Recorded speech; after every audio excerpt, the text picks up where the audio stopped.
Hello guys, welcome back to my channel once again. Ngasi di vlog video namdune. Ngasi gi vlog se sum cousin mayam ama akoi yumda lekpa laktane boko.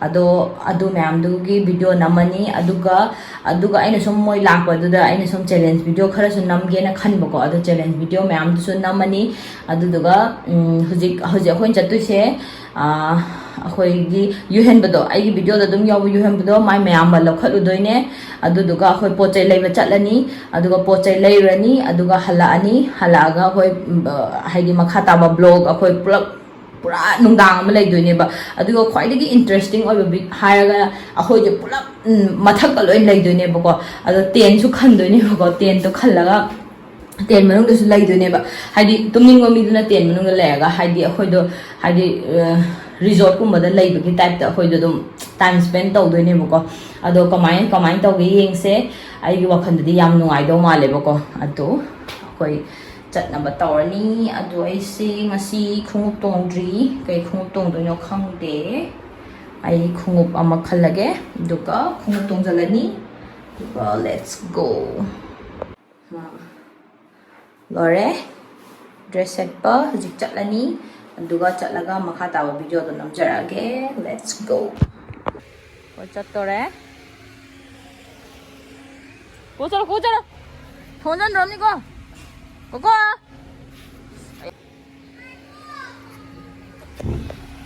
na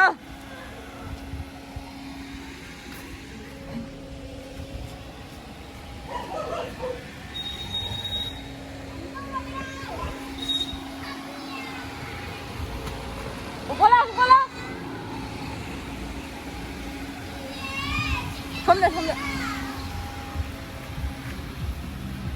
na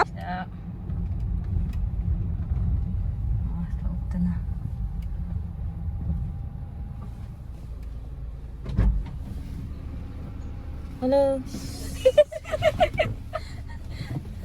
yare ngai kare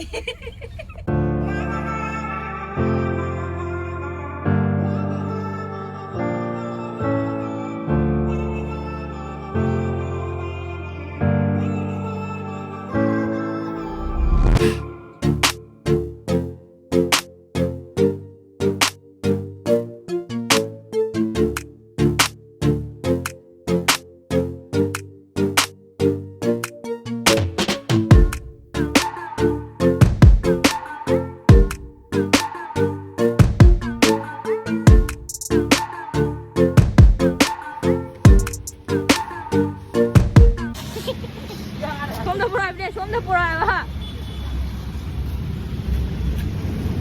nanga phamina ta yai tun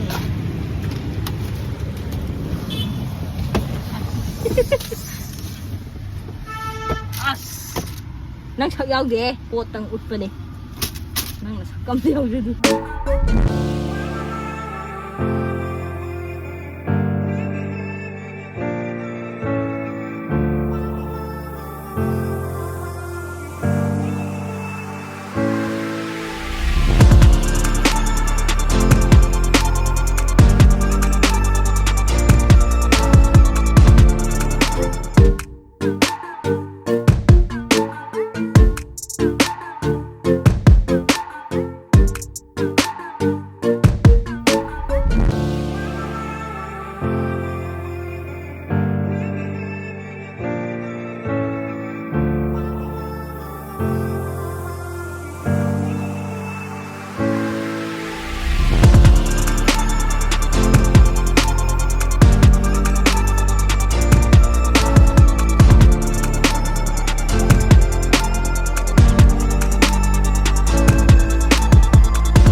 nong su churi da cinema ka pani aduga khoi ngasi leidoi se sidane wow hiten se leidone ai hai fet room tour khoi ngasi gi room je ta tu tau jarake nong chole la kama jam tumani 누가 진짜 시주 할 때 한국어 깨고 시지 와나 와우 야 카람 tumani mapana karam tumani manung isi lum do male de pan di sidi khangde do sumaina tawni duga hayeng ayuki view sidagi yengani thakdagi wow okay nong ju kanna churi asije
간장 동이 한우 범주 판매이다 구대야 한우 비빔줄래 나가 그래 삐삐 우레 야이 capsai 야 잘해 우드래 가잖아 아니 슈누 빠리 슈누 피 Ayun tayo yan.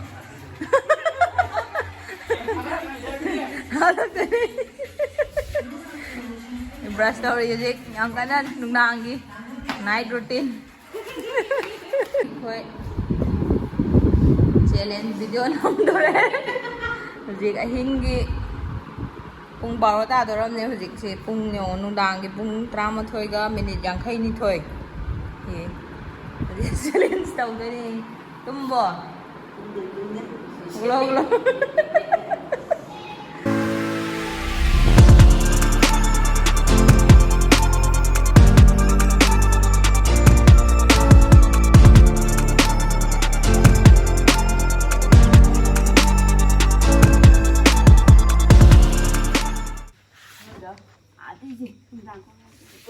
Maya makhoi hujik pung baro makhai tare aduba khoi sida sagatna na tumdana lairi khoi sida thida hujik bo kanam tumde adagi mai ano mangre hujik tawna hamni bubu khunti ja ne haba yengo thajyo nong asai goi nong churamme ba duduga hujik sine yone nong amta chugidre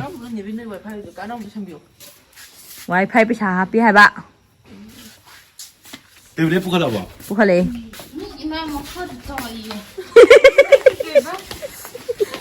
Jik tumbagi thorang am ta lai. Amazon nang yaw den legen na. Amazon yaw ne sida. Mi tunna ba hona gre tawri je. Kadi do. Kai tum dro bo. Manung de jara. Manung do yeng di kai yeng jai no. Good night nam thasira. Good night am thas. Haina di sim mon de tum. Moi tum gre. Haja nang jebe na ga thang na gera. 요즘 속도이도 네뱀 사비로 가. 좀 뭐라 이번에. 이까이노 붕시 나이트 아웃 라이니 붕바로 뭐 가이 따다 가이 로이 tum나 그래 떠오르지. 예, tum보다 한 번이도. 이제 천번이 거 슬립 오버다 한 번 났거든. 랭남 또 비번이. Yes. One more prank video. 한 tum보도 막 그런 털에 스코이. 아, 오더래. 너 야오이라. 죽죽 지오. 죽죽 지오 얘랑 폰실레이지. 치카이도.